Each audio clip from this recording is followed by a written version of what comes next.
ఇప్పుడు మనతో ప్రముఖ ఆధ్యాత్మికవేత్త ప్రొఫెసర్ డాక్టర్ ముల్లపూడి సత్యనారాయణమూర్తి గారు మనతో ఉన్నారు. వారితో మాట్లాడదాం. గురుగారు నమస్కారం. గురుగారు, ఇవాళ మన రాష్ట్ర వ్యాప్తంగా అన్నా క్యాంటీన్లు పునఃప్రారంభం అవుతున్నాయి అన్నమాట. సో పేదవాళ్ళు చాలామంది వాళ్ళైతే భోజనం చేసే అవకాశం ఉంది. 2014 అప్పుడు చంద్రబాబు నాయుడు గారు ఈ అన్నా క్యాంటీన్లు ప్రారంభించారు. తర్వాత జగన్ ప్రభుత్వం ఏదైతే వచ్చిందో వీళ్ళు రాగానే ఈ అన్నా క్యాంటీన్లు వాళ్ళు ఆపేయడం జరిగిందనమాట. సో మరి ఎందుకు కంటిన్యూ చేయలేదంటారు, ఎందుకు ఆపేయాల్సి వచ్చిందంటారు, మీరేమంటారు? సాధారణంగా ఈ ₹5 క్యాంటీన్లు మనకి జిహెచ్ఎంసి హైదరాబాద్లో కూడా మనకి నిర్వహిస్తూ ఉంటారు. అక్కడ ఎందుకురా ఈ ₹5 భోజనం అని అనుకునేవారు అంతా.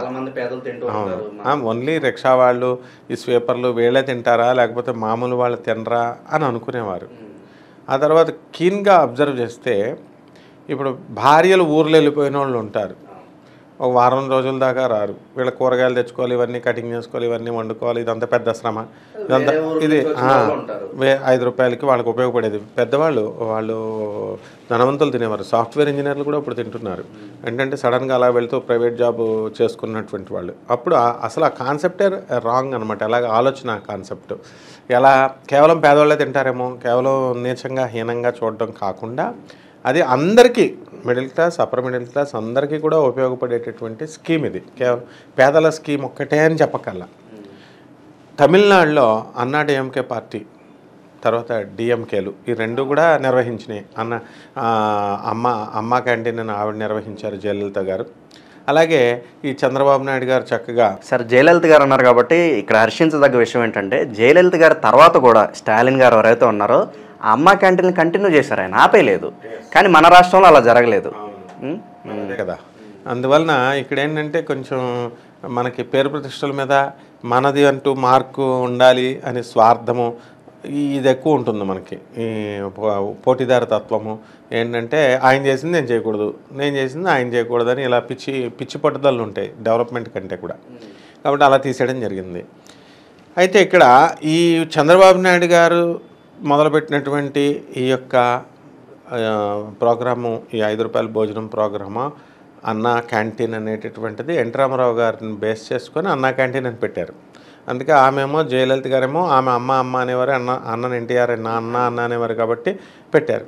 యూనివర్సిటీల పేర్లే మార్చేస్తుంటే క్యాంటీన్ పేరు మారిస్తే ఉంది. జగన్ గారు ఇప్పుడు ఎన్నో medical universities, colleges, university YSR పేర్లే పెడుతున్నప్పుడు జిల్లాల పేర్లనే రామారావు గారు ఉన్న ఎయిర్పోర్ట్లలోనూ అలాగ పేర్లే తీసేస్తుంటే ఇక మనం ఏం చెప్పగలుగుతాం?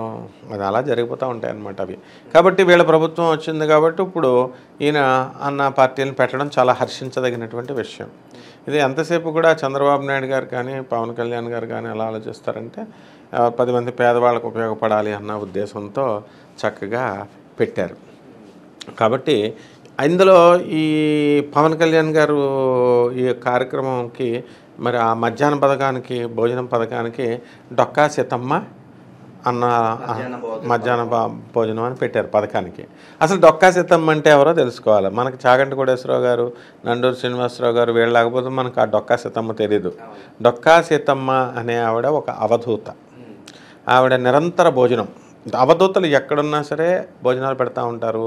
వాళ్ళకి కొదవ ఉండదు, డబ్బుతో పని లేదు వాళ్ళు. పాపం ఆవిడ కూడా మామూలు మిడిల్ క్లాసే అయినప్పటికీ below poverty line, under privileged person. కానీ ఎలాగా దైవ మాయ అనమాట, ఎలాగ భోజనాలు జరుగుతూ ఉంటాయో తెలియదు. కాబట్టి ఆవిడ జీవన పర్యంతం కూడా ఆమె ఎప్పుడూ కూడా అన్నాలు పెడుతూనే ఉంది. ఒక జిల్లేళ్ళమూడి అమ్మగారులాగా, ఒక మాణిక్యేశ్వరి మాత అని అవధూతలు వీళ్ళంతా కూడా. సో అలాగే ఇప్పుడు మన డొక్కా సీతమ్మ గారు వీళ్ళు పబ్లిక్లోకి రానటువంటి ఈవిడ. కాబట్టి నండూరు శ్రీనివాసరావు గారు వీళ్ళు చెప్పిన తర్వాత డొక్కా సీతమ్మ గారు గురించి జనం అందరికి కూడా తెలిసిందనమాట. కాబట్టి చాగంటి కోటేశ్వరరావు గారు బాగా ఎక్కువ వెళ్ళేవారు. కాబట్టి ఈ విధంగా ఈ అన్నా క్యాంటీన్ యొక్క ప్రోగ్రాము మరి తీసేయడం అనేటటువంటిది ఆయన కొన్ని పాలసీస్లో తీసేశారు. గతంలో గురుగారు రాజన్న క్యాంటీన్లో పెడతాం అన్నారు. ప్రజలు అడిగినప్పుడు సార్ తీసేస్తారా అంటే లేదు, తీసేము, కంటిన్యూ చేస్తాము, రాజన్న క్యాంటీన్లో పెడతా ఉన్నాం. అది ఎటుపోయిందో అర్థం కాలేదు. అది అంటే బడ్జెట్ లేదు కాబట్టి. అంటే దీనికి ఎలా ఉంటుందంటే హోటల్ స్టార్ట్ చేయాలనుకో, కాన్సన్ట్రేషను, తర్వాత వంటవాడు దొరకాలా, ప్లేస్ దొరకాలి, ఇవన్నీ ఆ సప్లై చేయాలా. ఇప్పుడు అంగన్వాడీ ప్రోగ్రామ్ ఉంది, చిన్నపిల్లలకు ప్రోగ్రామ్ పెట్టినప్పుడు పౌడరు, కోడిగుడ్లు ఇవన్నీ ఇస్తూ ఉంటారు. గవర్నమెంట్ ఏ గవర్నమెంట్ ఉన్నా మంచి చేయాలనే చూస్తుంది పాపం, ఇవ్వడానికి పంపుతారు. కానీ ఇది ఇక్కడ మధ్యలో మిస్యూజ్ అవుద్ది. కోడిగుడ్లు వీళ్ళు స్టూడెంట్కి డైరెక్ట్ అంగన్వాడీ పిల్లలకి రోజుకు 2-3 గుడ్లు తినేలాగా ఇస్తారు వాళ్ళు. పౌడర్ మంచి మోస్ట్ కాస్ట్లీయెస్ట్ ప్రోటీన్స్ ఉన్న పౌడర్ అనమాట. ఈ పిల్లలు తినరు, అది గేదెలకి వాటికి డైవర్ట్ చేసి వాటికి మేపేవారు అనమాట. సైడ్ ట్రాక్లోకి వెళ్ళిపోయి ఇప్పుడు రేషన్ బియ్యం పేదవాళ్ళు తింటారని ఇస్తున్నారు, అలా అనమాట. వాళ్ళు ఉపయోగించకుండా చేస్తే మనం ఏం చేస్తాం? కాబట్టి ఈ విధంగా ఇక్కడ ఏం జరుగుతుందంటే ప్రభుత్వాలు మంచి పథకాలతో ప్రవేశపెడతాయి, కానీ ఈ పేద ప్రజలు ఉపయోగించుకోవాలి చక్కగా. ఇక జగన్ గారు అంటావా, ఇంకా ఆయన కాన్సన్ట్రేషన్ వాళ్ళ డాడీ పేరు మీదే కదా, అది పెట్టుకోవచ్చు అసలు రాజన్న అని పథకం అని. కాకపోతే ఇంకా ఆయన అంతా కూడా డబ్బులు పంచడం, బట్టలు నొక్కడం, ఆయన ఓన్ టైప్లో ఆయన చేసుకుంటూ వెళ్ళిపోయారు కదా. ప్రభుత్వ ఆస్తులన్నీ తాకట్టు పెట్టడం ఎప్పుడన్నా జరిగిందో గురుగారు మన రాష్ట్రంలో? ఎవరన్నా చేశారు ఎంతవరకు అసలు? ఎవరు అంటే ఇక్కడ 1%, 0.01% జరుగుతూ ఉంటుంది. డబ్బులు లేనప్పుడు ప్రభుత్వ ఆస్తులు పెట్టి మరి అప్పులు వరల్డ్ బ్యాంకు వాళ్ళు ఇవ్వాలి కదా, అప్పులు ఇవ్వాలి కదా. సో ఇచ్చేవాళ్ళు ఉండగా అప్పులు తీసుకోవడానికి ఏముంది? ఇప్పుడు ప్రభుత్వ చార్మినార్ కూడా పెట్టేస్తారు, ఏది కావాల్సి అది ప్రభుత్వ ఆఫీసులు పెట్టమంటే పెట్టేస్తారు డబ్బులు ఇస్తుంటే. సో మరి అక్కడ డబ్బులు లేవు కదా గవర్నమెంట్లో. పేదవాడికి అన్నం పెట్టడానికి డబ్బు లేదు, కానీ సొంత పార్టీ కార్యాలయాలు ప్రతి జిల్లాలో కట్టుకోవడానికి మాత్రం డబ్బులు ఉన్నాయి. అందుకనే కదా ప్రజలు చూశారు, వాళ్ళు ఎస్టిమేట్ వేసుకున్నారు, ఓహో ఇలా జరుగుతుందా అనుకున్నారు, కట్టడయ్యారు. ప్రజలంతా ఐకమత్యంతో దించేశారు. కాబట్టి ఎవరికైనా అదే గతి పడుతుంది. అంటే మనం మామూలుగా ఓవర్ స్మార్ట్గా మనం బిహేవ్ చేద్దాం, ప్రజల పిచ్చోళ్ళు, అండర్ ఎస్టిమేట్ వేద్దాం ప్రజల్ని, మనకే తిరిగితే ఎట్లున్నాయి అనుకున్నప్పుడు డెఫినెట్గా మనం బాధ్యులు అవుతాం. గురుగారు మీరు ఇది మెనూ చూసారా? అన్నా క్యాంటీన్కి సంబంధించి బ్రేక్ఫాస్ట్ ఉంది, మనకి లంచ్ కూడా ఉంది, కేవలం 5 రూపాయలకి. 5 రూపాయలకే ఇడ్లీ, చక్కగా దోశ, ఇవన్నీ కూడా పొంగలి, ఇలా ఏదో ఒక మెనూ పెట్టుకున్నారు. బోండాలు ఇవన్నీ కూడా ఇస్తారు. మధ్యాహ్నం భోజనం పెడతారు. మరి అవి కాంట్రాక్ట్స్ తీసుకుంటారు వీళ్ళు. ఇప్పుడు మున్సిపల్ కాంట్రాక్ట్ కూడా హరే కృష్ణ చైతన్య సంఘం వాళ్ళు కొలాబరేట్ చేసి ఇవ్వడం వల్ల అది సక్సెస్ఫుల్ అవుతుంది. ఇప్పుడు వాళ్ళు డొనేషన్స్ ఎక్కడి నుంచో వసూలు చేసుకుంటారు, గవర్నమెంట్ దగ్గర డబ్బు ఉంది, ఇస్తారు సబ్సిడీలో బియ్యం, అవన్నీ కూడా వాళ్ళకి డొనేషన్స్ వస్తున్నాయి. కాబట్టి వాళ్ళు వండేసి ఇన్ టైం ఆ సప్లై అనేది నిరంతరాయంగా సాగుతుంది. ఎక్కడో వండుకొస్తున్నారు, ఆ టైంకి తెచ్చేస్తున్నారు, కరెక్ట్గా షార్ప్గా 11 అంటే 11కి పెట్టేస్తారు. సో ఫుడ్ ఐటమ్స్ ఎప్పుడు కూడా రాజన్న భోజన పథకం కూడా పెట్టుంటే బాగుండేది. ఎందుకంటే అది ఆపాల్సినంత ఖర్చుతో కూడుకుంది ఏం కాదు. పెట్టుంటే ఆయనకే మంచి పేరు వచ్చి ఉండేది. గురుగారు మన చంద్రబాబు నాయుడు గారు ఆల్రెడీ అన్నా క్యాంటీన్ అని పెట్టడం జరిగింది. ఇప్పుడు కొత్తగా మళ్ళీ పవన్ కళ్యాణ్ గారు డొక్కా సీతమ్మ క్యాంటీన్ అని చెప్పి ఆయన ఓపెన్ చేశారు. మళ్ళీ పేరు మార్చి పెట్టడం ఎందుకండి? సేమ్ ఇప్పుడు కొత్తది పెట్టాలనుకున్నప్పుడు మళ్ళీ అన్నా క్యాంటీన్ అని పెట్టవచ్చు కదా, మళ్ళీ సపరేట్గా ఎందుకు? ఆయనకంటూ ప్రత్యేకమైన గుర్తింపు కావాలని చెప్పి ఆయన పాకులాడుతున్నారు, మీరేమంటారు? అదేం కాదు, ప్రత్యేకమైన గుర్తింపు కోసం అని కాదు, సిస్టర్ కన్సర్న్స్ అంటారు దాన్ని. అంటే అన్నా క్యాంటీనే అదే పేరు ఇక్కడ పెట్టచ్చు. సరే, అది పవన్ కళ్యాణ్ పార్టీ కార్యకర్తలను సాటిస్ఫై చేయడం కోసం. పవన్ కళ్యాణ్ ఇప్పుడు ఆ పార్టీకి వస్తారు, జనసేన పార్టీకి. తెలుగుదేశం పార్టీ ఆఫీస్ విడిగా ఉంటుంది, వాళ్ళ పాలసీస్ విడిగా ఉంటాయి. ఇక్కడ జనసేన పార్టీ వీళ్ళ పాలసీస్ వేరుగా ఉంటాయి. ఏదో ప్రస్తుతానికి కలిసి ఫారం చేసి గవర్నమెంట్ ఉంది. నెక్స్ట్ 5 years తర్వాత కలవాలని లేదు. ఆ పార్టీయే, ఈ పార్టీయే ప్రస్తుతానికి కాపురం చేస్తున్నారు. కాబట్టి అందువలన ఏమంటే వీళ్ళ పాలసీస్ మార్చేసుకోరు కదా, దీనివల్ల ఏం లాస్ లేదు కదా. ఇప్పుడు డొక్కా సీతమ్మ క్యాంటీన్ అని పెట్టుకున్నంత మాత్రాన చంద్రబాబు నాయుడు గారి గౌరవం తగ్గిపోయేది లేదు, పవన్ కళ్యాణ్ గారి గౌరవం పెరిగిపోయేది లేదు. ఇద్దరు ఒకటే పరిపాలన చేస్తున్నప్పుడు. కాబట్టి అదేమీ డిస్రెస్పెక్ట్ కాదు. అసలు మొత్తం జగన్లాగా మొత్తం పీకి పడేస్తే అది వేరే విషయం, కానీ అది ఎవరికి ఉపయోగం ఉండదు. కానీ ఏదో రకంగా రన్ చేస్తున్నారు కాబట్టి అంత చిన్న విషయాలకి వీళ్ళు చేసుకోరు. ఎందుకంటే ఒక పెద్ద ప్రాజెక్టుతో ఒక పెద్ద సీఎంని దించి అధికారం తెచ్చుకున్నారు కాబట్టి ఇలాంటి చిన్న విషయాల్లోనే డిఫరెన్సెస్ తెచ్చుకునేంత అవివేకులేం కాదు వీళ్ళిద్దరు కూడా, తెలివైన వాళ్ళే. కాబట్టి అదేం కాదు, ఆయన సొంత ప్రతిభ కోసం కాదు, కేవలము పార్టీ కార్యకర్తల డిమాండ్ మీద వాళ్ళకు సరదాగా ఉంటుంది. మా పార్టీది, మా జనసేనకు ఉంది సపరేట్గా క్యాంటీన్ అని తృప్తి ఉంటుంది. అలాగే తెలుగుదేశం వాళ్ళకేమో మా క్యాంటీన్ మాకు ఉంటుంది అన్న ఉద్దేశంతో వాళ్ళకు ఉంటుంది. సో కాబట్టి అన్ని విషయాల్లో 100 aspectsలోనూ సేమ్ ఉండాలని ఏం లేదు. కొయిలేషన్ గవర్నమెంట్ అంటే ఏంటంటే కలిపి చేసినప్పుడు మనకి ప్రతి విషయంలోనూ ఉండాల్సిన అవసరం లేదు. ఒక ఇష్యూ వచ్చినప్పుడు పార్లమెంట్లో ఒక బిల్లు వెళ్ళినప్పుడు ఆ బిల్లు మీద వీళ్ళంతా కూడా ఏకాభిప్రాయం వస్తే బిల్ పాస్ అవుద్ది. అంతేగాని చిన్న చిన్న వాటికి ఇక్కడ హోటల్ పెట్టుకోవడం, ఈయనేమో అయితే పవన్ కళ్యాణ్ గారు బజ్జీలు తిన్నారనే చంద్రబాబు నాయుడు గారు కూడా బజ్జీలు తినాలా? ఆయనకి ఇష్టమైన టిఫిన్ ఆయన తింటాడు, ఈయనకి ఇష్టమైన టిఫిన్ ఈయన తింటాడు. ఇప్పుడు కోయిలేషన్ జరిగిందని ఆయన చంద్రబాబు నాయుడు గారు ఇడ్లీ తిన్నారు కాబట్టి పవన్ కళ్యాణ్ గారు కూడా ఇడ్లీయే తినాలనడం తప్పది. కాబట్టి ఎవరి స్ట్రాటజీస్లో ఈ చిన్న విషయాల్లో వాళ్ళు చేసుకోవచ్చు. అలాగే అన్న క్యాంటీన్ల మీద చంద్రబాబు నాయుడు గారి ఫోటో అయితే ఉంటుంది. ఇక్కడ కొంతమంది పవన్ కళ్యాణ్ ఫ్యాన్స్ డిప్యూటీ సీఎంకి మాకు ఇంపార్టెన్స్ ఇవ్వాలి కదా, అక్కడ కళ్యాణ్ గారి ఫోటో ఎందుకు పెట్టలేదని చెప్పి వాళ్ళు గొడవ చేస్తున్నారు. మరి మీరేమంటారు? కరెక్ట్ తప్పు? అది తప్పు. పవన్ కళ్యాణ్ గారి అభిమానులు అలా అడగకూడదు. ఎందుకంటే డిప్యూటీ సీఎంకి రికగ్నిషన్ ఉండదు ఎక్కడ కూడా. Deputy CM is a stamp post. అది ఇప్పుడు ప్రెసిడెంట్ ఆఫ్ ఇండియాకి రికగ్నిషన్ ఉండదు, స్టాంప్ పోస్ట్ అంటారు. గవర్నర్ని స్టాంప్ పోస్ట్ అంటారు. ఓన్లీ ప్రైమ్ మినిస్టర్ క్యాబినెట్లోనే ఉంది, అది లెజిస్లేషన్లోనే ఉంది. లెజిస్లేషన్లో ఏమైనా ఉంది? Prime minister is the most powerful post. And ప్రెసిడెంట్కి మనం చిన్నప్పుడు చదువుకున్నాం సోషల్ స్టడీస్లో, what are the powers of the president of India, what are the powers of the prime minister of India. Prime minister is the supreme cabinet, ఆమె క్యాబినెట్కి head. అలాగే ఇక్కడ legislative అసెంబ్లీకి head మనకి సీఎం, స్పీకర్ ఉంటాడు. ఇప్పుడు మనం ministry క్యాబినెట్కి head ఎవరు? సీఎందే. Deputy సీఎంకి ఏముండదు. ఇప్పుడు తెలంగాణలో బట్టి విక్రమార్క గారు చేస్తున్నారు. ఆయన ప్రతిదానికి ఆయన ఫోటో పెడతారా? అవసరమైన దానికి పెడతారు.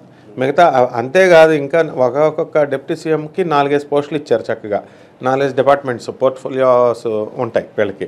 ఇవన్నీ చెయ్యాలి. కాబట్టి చంద్రబాబు నాయుడు గారే ఆయన సీఎంనే చెప్తాం. ఇప్పుడు ధోని కెప్టెన్ అంటాము, తర్వాత కపిల్ దేవ్ క్యాప్టెన్ ఆఫ్ అది వాళ్ళు ఉన్నప్పుడు ప్రపంచ కప్ తీసుకొచ్చారని అంటాం. కానీ ధోని ఇది కెప్టెన్, వైస్ కెప్టెన్ ఏమో కోహ్లీ అని ఇలా చెప్పాం. కాబట్టి ఫోటో కోసం ఇంత చిన్నగా ఈ యొక్క అభిమానులు కూడా అడగకూడదు. అడిగితే మొత్తానికే మోసం వస్తుంది.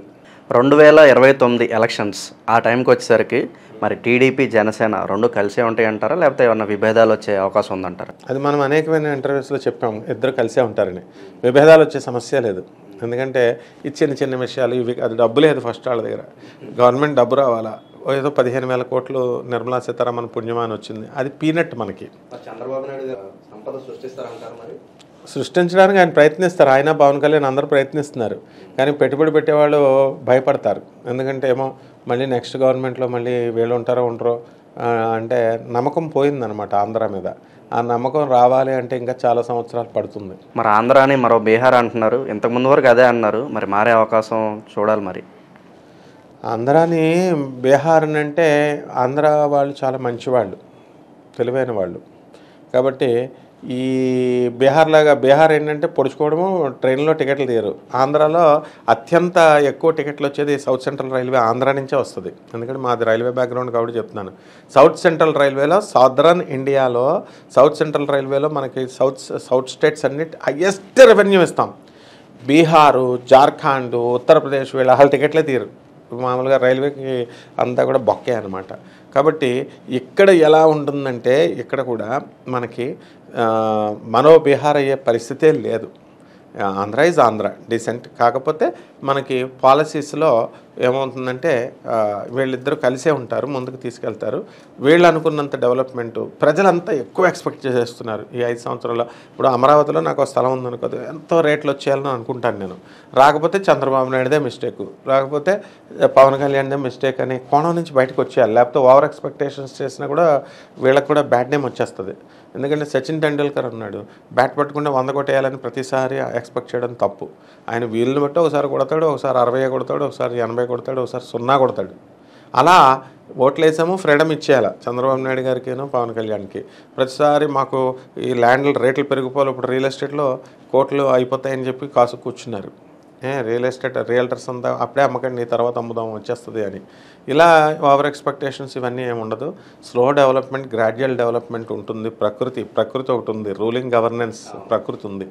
సో అలా వీళ్ళకి కూడా బ్యాడ్ రావడానికి అవకాశాలు ఉంటాయి. ఎందుకంటే ఫండ్ తేవాలా, కట్టాలా, పోలవరాలు అయ్యి ఇంకా బోల్డ్ అంత డబ్బులు. పిన్ హెడ్, ఒక పిన్ మీద తల ఎంత ఉంటుందో అంత తెచ్చినట్టు, ఒక పీనట్ ఎంతో అంత తెచ్చినట్టు. నిర్మలా సీతారామన్ గారు ఇవ్వాలనుకుంటే ఇంకా ఇవ్వచ్చుగా, మరి ఒక 50,000 కోట్లు ఇవ్వచ్చుగా, ఎవరు అలా. కాబట్టి వీళ్ళు కూడా జాగ్రత్తగా చేసుకుంటూ వెళ్ళాలి ముందు. గురుగారు, గతంలో జగన్ గారి ప్రభుత్వం ఉన్నప్పుడు రాష్ట్రం అసలు అప్పుల్లో ఉందని చెప్పి ఆయన ఏదైతే ఉందో అన్నా క్యాంటీన్లు ఆయన అక్కడ ఆపేయడం జరిగింది. మరి ఇప్పుడు అప్పులు చూసుకుంటే ఆంధ్రప్రదేశ్కి ఇంకా చాలా ఎక్కువ ఉన్నాయి. మరి ఇప్పుడు చంద్రబాబు నాయుడు గారు 5 రూపాయలకే ఈ అన్నా క్యాంటీన్లు ఎలా వీళ్ళు ప్రొవైడ్ చేయగలుగుతున్నారు? మరి పెట్టాలనుకుంటే భోజనం ఉచితంగా కూడా పెట్టచ్చు, వీళ్ళు 5 రూపాయలనే ఎందుకు ఛార్జ్ చేస్తున్నారు? జగన్ గారి ప్రభుత్వం అప్పుడు 5 రూపాయల భోజనం అప్పుల్లో కూరుకుపోద్దని ఆయన ఏం క్లోజ్ చేయలే. ఎందుకనంటే అప్పటికి మన దగ్గర సర్ప్లస్ ఫండ్ ఉంది, చేయొచ్చు. అలాగే అప్పుల్లో కూరుకుపోద్ది అనుకుంటే అది చంద్రబాబు నాయుడు గారు ఇప్పుడు అసలు చేయకూడదు. ఎందుకంటే అప్పటి మీద ఇంకా నిర్వీర్యం అయిపోయింది మనకి. పోనీ సీతారామన్ గారు ఒక 15,000 కోట్లు ఇచ్చారు కాబట్టి ఆ డబ్బులు ఖర్చు పెడుతూ చేస్తున్నారు అనుకుందాం. అన్నా క్యాంటీన్లో 5 రూపాయల భోజనం పెట్టడం అనేటటువంటిది చాలా గొప్ప విషయం. జగన్ గారు తీసేయడం అనేటటువంటిది చాలా సంకుచితత్వం, అది ఏంది విశాలత్వం. ఓకే, ఇది ఈ భోజనము అప్పుల పాలు ఎందుకు అవుద్ది 5 రూపాయల భోజనానికి? ఇప్పుడు వీళ్ళు తెలంగాణలో అక్షయ పాత్ర ఉంది. అక్షయ పాత్ర ప్రాజెక్ట్కి ఏం చేశారు, 5 రూపీస్కి భోజనం అనుకో. హరికృష్ణ వాళ్ళు వచ్చారు, మేము చేస్తామంటే టెండర్ వేశారు. టెండర్ వేస్తే 4 రూపీస్కో 395కో ఎంతకో కోట్ చేస్తారు వాళ్ళు. సరే అని వీళ్ళు గవర్నమెంట్ కొంత సబ్సిడీ ఇస్తుంది అంతే. గవర్నమెంట్ దేనికైనా సరే 250 పైసా ఎంతో ఇస్తుంది అనుకుందాం. మిగతాది వాళ్ళు వేసుకుంటూ ప్రజల నుంచి చారిటీ నుంచి తెచ్చుకుంటారు. సో అలా ఇప్పుడు చంద్రబాబు నాయుడు గారు కూడా అలాగే ఏదో ఒకటి ప్లాన్ చేస్తారు. ఇప్పుడు ఇస్కాన్ ఎప్పుడు రెడీగా ఉంది అక్షయపాత్ర చేసుకోవడానికి, వాళ్ళు కోట్ చేస్తారు. మిగతా సంస్థలు కూడా వెళ్ళొచ్చు. వాళ్ళు ఇక్కడ కావాల్సింది ఏంటంటే డబ్బుల విషయం కాదనమాట.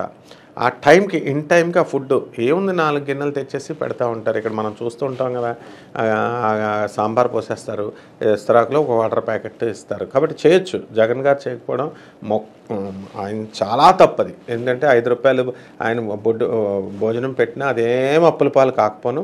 ఎప్పుడు కూడా అన్నం అనేటటువంటిది ప్రవహించాలి రాష్ట్రంలో. దీనికి సంబంధమే లేదు. అది ఆయన తప్పుడు డెసిషన్. ఇలాంటి తప్పుడు డెసిషన్స్ వల్లే ఆయన ప్రభుత్వం పడిపోయింది. ఈ బట్టలు నొక్కడాలు, ఈ అన్నాలు. ఇప్పుడు అక్షయ పాత్ర అంటే అందరికీ అన్నం పెట్టాలా, అన్నం తిన్నవాడు ఆశీర్వదిస్తాడు, 10 కాలాల పాటు ఆ ప్రభుత్వం ఉంటుంది. అన్నం ఎవడన్నా తీసేస్తాడా? తీసేస్తే ఏమవుతుంది, చేపిస్తాడు వాడు. మరి 5 రూపాయలు వెనుకున్న మర్మం ఏంటండి? మరి ఇవ్వాలనుకుంటే ఫ్రీగా ఇవ్వచ్చు కదా. ఫ్రీగా ఇది చేయకూడదు. ప్రభుత్వంలో డాక్టర్ ఎన్టీ రామారావు గారు, నందమూరి తారక రామారావు గారు 1 రూపీకి పెట్టారు బియ్యం. 1 రూపీకి బియ్యం పెడితే పేద ప్రజలకు అది నిజంగా ఎంత ఉపయోగం అంటే డాక్టర్ రామారావు గారు పెట్టింది. చాలామంది కొనుక్కోలేని పరిస్థితుల్లో పాపం బియ్యం ఉండేవారు. అలాంటిది ఎన్టీఆర్ పుణ్యమా అని అక్కడ ఎంజీఆర్ పెట్టాడు అని చెప్పేసి అది ఉపయోగపడింది. అది ప్రజలు నిజంగానే తిన్నారు. అప్పట్లో మంచి బియ్యం ఇచ్చేవాడు. తర్వాత దొడ్డు బియ్యం కింద తయారైనాయి.